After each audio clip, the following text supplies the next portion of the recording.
pues hemos decidido invitar justo al senador Hamlet García Almaguer. Diputado. Lo ascendí.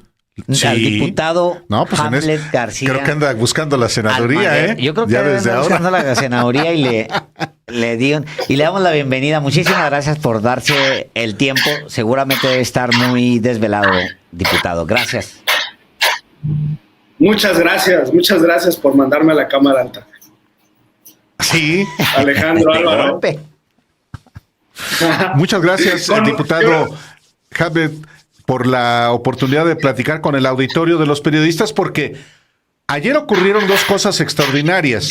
Una, el desechamiento previsto de la reforma constitucional por parte de la oposición, pero enseguida la aprobación de una reforma, así sea a nivel legal, que sí toca al INE y al sistema electoral mexicano. Bienvenido una vez más. Muchas gracias. Pues mira, primero dejamos claros los puntos de la reforma del presidente López Obrador. El principal eje es tener una democracia menos costosa e insistimos hasta el final en esta reforma constitucional. Sabíamos que los partidos de oposición iban a votar en contra para preservar sus privilegios. Se jugaban en esa votación 3,000 millones de pesos, tenían entonces 3,000 millones de razones para votar en contra de esta reforma, pero pues con mucho orgullo de manera inmediata aprobamos el Plan B, que recoge esos ejes de la propuesta del presidente de la República y va a traer un ahorro por 3,000 millones de pesos, Álvaro Alejandro.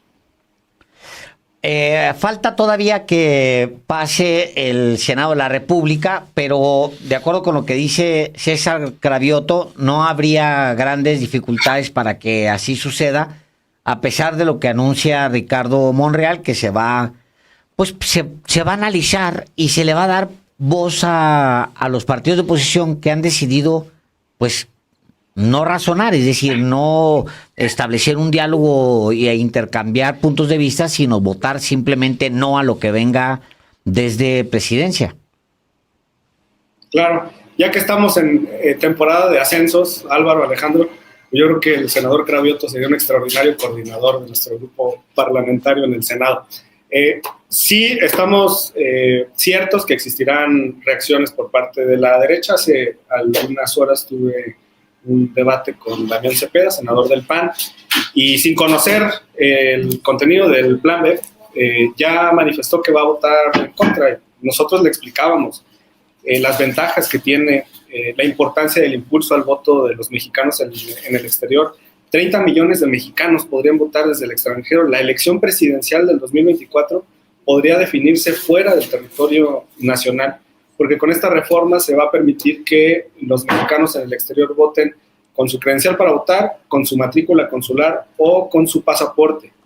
Y el único mecanismo sería electrónico.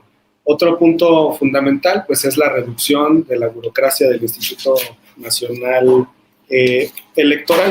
Está en el artículo 42 y viene completas las áreas con las que contaría el instituto. Se fusionaron, como les había adelantado, el área de capacitación y organización, pero además encontramos otras dos ventanas muy, muy importantes para fusionar el área de administración y programas. Y por otra parte, tenía Lorenzo Córdoba a dos directores jurídicos, uno que le veía las licitaciones, seguramente para sus contratos multimillonarios de seguros de gastos médicos mayores y privilegios, y tenía otro director jurídico que se dedicaba solamente al tema de los litigios. Es normal en cualquier nivel de gobierno y en cualquier empresa que exista un director general jurídico y que debajo de él se realicen ambas funciones. Por ende, ya quedaría fusionada como unidad de lo contencioso y jurídico. Quedan entonces 7 áreas del instituto que le van a permitir continuar con el ejercicio de sus funciones. Se destierran las fake news sobre el tema del Registro Federal de Electores y el control del padrón. Ese queda en manos del Instituto Nacional Electoral. No es la reforma que queríamos, no es lo que buscábamos, no es lo que merece el pueblo de México, no es lo que merece la militancia y las bases de Morena que han confiado en este proyecto, pero es un paso gradual que nos llena, pues, de orgullo y nos da motivación para que en 2024, si tenemos mayoría calificada, podamos profundizar en estos cambios. Álvaro Alejandro. Hay un aspecto que a mí me llamó mucho la atención.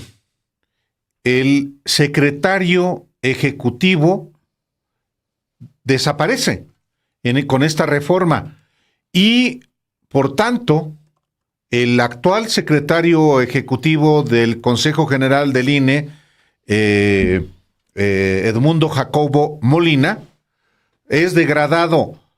Él tiene la posibilidad de seguir teniendo el cargo que hoy ostenta, aunque ya sin las facultades, sin tanto poder como lo ha tenido durante 14 años.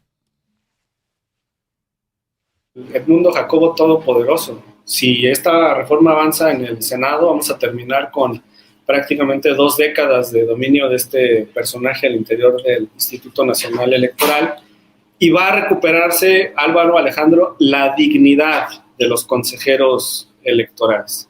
Te pongo el ejemplo de la Cámara.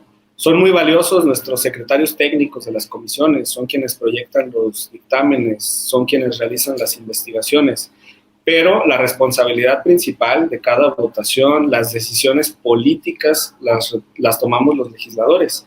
En el caso del Instituto Nacional Electoral, crearon una estructura para que las decisiones las tomara el secretario ejecutivo junto con una cúpula de consejeros, particularmente quienes están en la comisión de quejas y denuncias, y dejan fuera de la jugada a los demás, fuera de la toma de decisiones, y pareciera que los consejeros ahora eran trabajadores del secretario ejecutivo y no que el secretario ejecutivo fuera un funcionario que coadyuve con las funciones del consejo. Esto ahora se deja muy claro. Su labor va a ser de coordinación con las direcciones del propio instituto y de enlace para poder desarrollar las tareas, pero va a ser muy importante para limpiar al INE que Edmundo Jacobo no tenga ese nivel de poder que mantiene. En la estructura la actual del INE, queda o tiene la presidencia del Consejo General áreas que son directamente de su atribución, la unidad técnica de fiscalización, como mencionaba, pero además están la de igualdad de género y no discriminación, dependen del presidente del...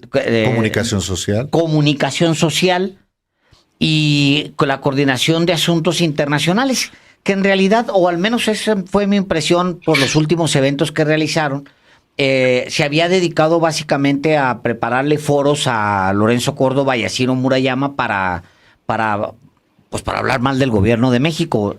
Digo, ahí están los nombres hasta de las ponencias y todo está ahí grabado. Ahora todo esto se distribuye, digamos que ya queda el Consejo General, después del Consejo General queda la presidencia y luego la Secretaría Ejecutiva y demás.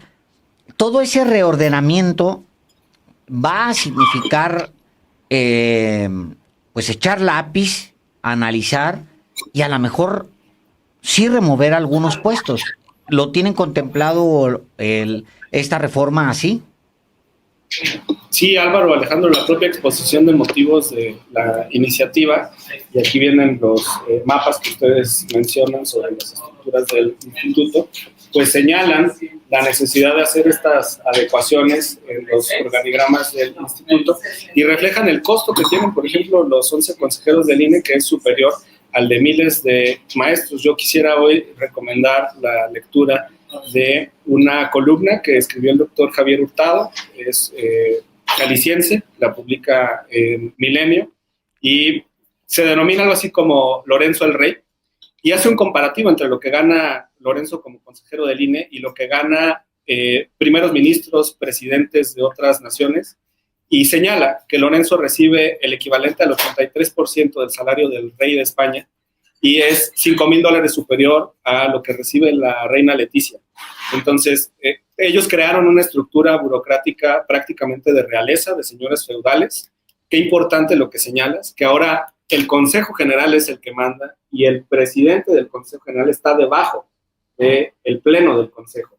Y anteriormente, bueno, pues se tenía esa facultad del presidente como todo poderoso. La coordinación de asuntos internacionales en realidad es una coordinación de giras artísticas de Lorenzo, que le compraba sus boletos de primera clase, le organizaba sus banquetes en el extranjero y se dedicaba a avisarle a nuestros embajadores y cónsules que el señor Lorenzo Córdoba iba a estar de visita en esos países para que se tuvieran las precauciones y cuidados necesarios de que tan estimada persona merece.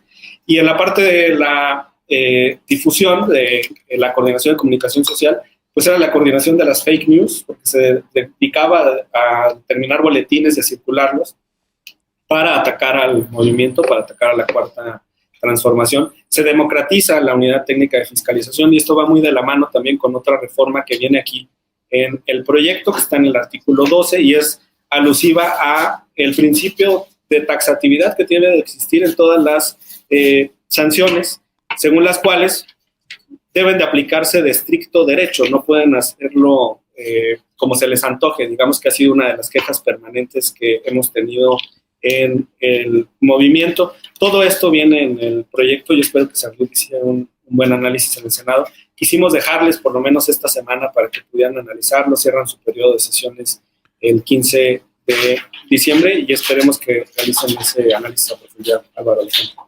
Ayer también tuvimos la oportunidad de exponerle al auditorio de los periodistas pues las partes sustantivas de esta reforma, evidentemente la exposición de motivos y los aspectos que sí redimensionan al Instituto Nacional Electoral, pero también las facultades del Tribunal Electoral del Poder Judicial de la Federación. Y sin embargo, usted, diputado, puede garantizar, por la comunicación que tiene con los senadores, que efectivamente esta reforma se va a aprobar a más tardar el jueves 15, cuando concluye el periodo ordinario de sesiones. Yo veo voluntad de nuestros compañeros senadores del grupo parlamentario de Morena. Hace rato en el debate que tenía con el senador de derecha, con Damián Cepeda, yo le decía, bueno, pues si te quieres ir a esquiar en diciembre, te puedes ir de vacaciones, no hay ningún problema, se puede votar esto sin ti, no se necesita incluso tu voto en el pleno. Y si quieren discutirlo en febrero, también estamos dentro del marco constitucional, pero sería una lástima que no se aproveche esta última semana del periodo ordinario de sesiones. Recordarle a la audiencia que tenemos hasta verano del 23 para aprobar la legislación. Lo pregunto, Alejandro, diputado, porque el coordinador del grupo parlamentario de Morena, Ricardo Monreal, está vacilando entre si se queda en Morena o si se va a la oposición, y esa circunstancia puede gravitar en que se frustre, por lo menos en este periodo ordinario de sesiones, este proyecto del presidente López Obrador. Bueno, nosotros hacemos una atenta invitación a nuestros compañeros senadores a que aprovechen esta última semana, que se vayan con la satisfacción como propósito final de este año de haber cumplido con este compromiso con el pueblo de México, que se pueda aprobar esta reforma y que podamos avanzar, porque falta la parte reglamentaria y de los acuerdos que tienen que dictarse. Incluso nosotros como diputados estamos dispuestos a que si existen observaciones del Senado, una minuta con observaciones como existió en Guardia Nacional, nos la devuelvan y nosotros abordemos un periodo extraordinario entre el 15 de diciembre y el último de enero para no tener que esperar a febrero. De nosotros toda la disposición en acompañar en este proceso. Si necesitan que les expliquemos el contenido de la reforma, que debatamos sobre la constitucionalidad, sobre los ejes de esta minuta que estamos enviando, estamos en toda la disposición de acompañar al grupo parlamentario de Morena y a nuestros aliados en el Senado. O sea, vamos a llegar a 2023 aprobado. Esa es la garantía que hay de ambos grupos parlamentarios, de pasar esta ley reformada y empezar 2023 con no un nuevo INE, pero sí uno distinto. Sería muy importante, Álvaro Alejandro, por lo que ustedes comentaban hace unos minutos sobre los ajustes que se requieren al interior de la estructura, incluso de contratación y de carácter administrativo para la distribución de las funciones. Tienen toda la razón, las vacaciones de diciembre y una parte de enero, que son usuales en el sector público, serían idóneas para que administrativamente se pudieran hacer estos ajustes. Yo valoro mucho las palabras que ha expresado el senador Cravioto, veo que en él hay un compromiso y estoy seguro que en la mayoría del grupo parlamentario Morena existe esperemos que el coordinador parlamentario pues cumpla también con esta exigencia de la ciudadanía y de la militancia. A ver, adelante, señor Delgado. No, dila tú, porque yo le iba a preguntar, senador, porque se viene ya la salida de Lorenzo Córdoba. Eso es lo que vas a preguntar. Sí. Pues viene la salida de Lorenzo Córdoba y viene la de Ciro Murayama. Y otros 2 consejeros. Son 4 en total, pero yo creo que la atención va a estar en estos 2 personajes y va a haber mucha atención a quienes llegan a sustituir a estos 4 personajes. La idea era hacer más chiquito ese consejo, pero bueno, ya quedó como quedó. ¿Cómo van a hacer para la elección? ¿Qué viene en ¿cuál va a ser el método? ¿Cuál va a ser el procedimiento? ¿Qué han conversado al interior de Morena? Porque la mano la tienen ustedes. Sí, una consecuencia de la no aprobación de la reforma constitucional es que los consejeros se designan conforme al sistema actual y eso implica que la mayoría parlamentaria tiene ese poder de decisión. Vamos a la conformación del comité técnico asesor. Estamos rebotando nombres al interior del grupo parlamentario de quienes serían idóneos para este perfil, personas que tengan compromiso con la democracia, con la impartición de justicia, que tengan experiencia también en la materia. Vamos a cumplir con los requisitos constitucionales y vamos a ir al proceso. Y como lo ha comentado nuestro coordinador, en caso de ser necesario, pues no tenemos problema en ir al sorteo ante la Suprema Corte de Justicia de la Nación, para que en abril tengamos nuevos consejeros. Álvaro, Alejandro, les agradezco muchísimo la oportunidad que me han dado de platicar con ustedes esta noche. Seguimos pendientes. Tengo que correr a otra entrevista. Correcto. Pero estamos muy agradecidos con ustedes por el espacio. Que tengan muy buena noche. Hasta luego, muchas gracias.